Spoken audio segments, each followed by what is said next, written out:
Sanibonani, molweni, ndiyanamkela ku-EzaseTV ngesiXhosa.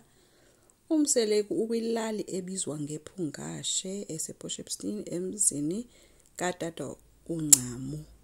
Uthi utata uNcamu lo wakhe wamnceda ekuthatheni umayeni owayengavumi ukungena esithenjini. So ngoku ubuyela kuye ngelithi amphe ingcebiso ngokuthatha unkosikazi wesihlanu. Uthi ke nguye owathetha nomayeni ade abe uyavuma. Uthi umthatha njengomngani kodwa kakhulu unjengotata kuye. Bathe ke kwincoko yabo xa beqala uze kuye amcebise kwakhona kuba kaloku qho xa ezothatha umfazi uye amxelele umseleku. Uthi ke umseleku uNcamu wamnceda esathatha umacele watsho ebantwini uba usazothatha omnye unkosikazi.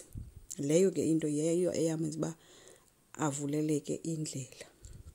Uthe akafuni futhi ukulahlekelwa ngaba bakhona abafazi egameni lokuba uthatha omnye.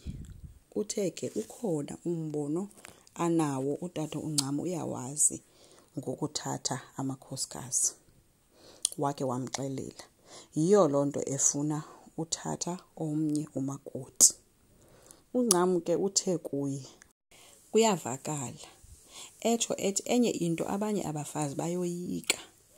Etsho uba lento ayikho lula ngoba ihetha ii-feelings zabantu. Utata uNcamu uthe umseleku uvule igap enkulu kumangwabe. Ude wazixelela uba ngeke kube sangena omnye umntu emva kwakhe. Umseleku uthe ke xa ezithethela alikho ixesha ali-right lokuthatha enye inkosikazi. Kuyafana noba ungathi umnika u-10 years, noba ungamnika u-5 years, noba ungamnika u-2 years, vele uzokhala. Utata uNcamu ke uthe makalinde ngoba nakomnye okwakunje walinda wade wavuma. Utsho ke umayeni. Uthi wamlinda iminyaka uba akaphosisi yade yamithathu wade wabe ke uyavuma. Umseleku ke utheke xa ezithethela akafuni ihlazo lokuba wehluleka kukugcina okanye ukuphatha abafazi bakhe bamshiya. Uye wahamba ke ebulela ke kutata uNcamu ngengcebiso. Umseleku kwaMakhumalo bazothetha ngo-number 5. Uthi ke uyazi uba uMakhumalo akanangxaki nokungena kuka-number 5. uMakhumalo uthe yena usamilo kwelo yena elithi angamthatha akanangxaki. And iyamothusa into yoba usafika usazothetha ngomlomo. Ngekungcono uba uza nomuntu ezomazisa. Uthe sele onele yena yile nto ka-number 5.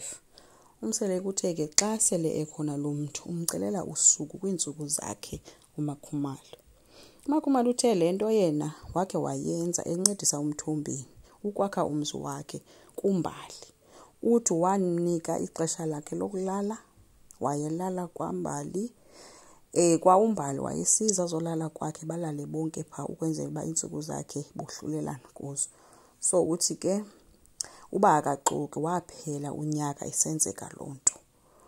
Uthe into yokushera yena akanangxaki nayo. Maybe usuku bangalenza ihafu. Uthe uthetha ngento ayaziyo. Wayefika umbali kwakhe balale bonke. uMakhumalo ke uthe makakhawulezise amthathe lo mntu engekagugi umseleku bashiyane ngeminyaka emininzi. Athathe umntu sele neminyaka emininzi elixhego. Uthe mabangashiyani kakhulu. Yena ke sefuna igqithe yonke lento uthi menzela nje uvalo. Sefuna ngene lo mntu bakhule bonke njengabanye abafazi baba bakhula bonke. Enkosi ngicela siqhubeke subscribe, like futhi. Bye.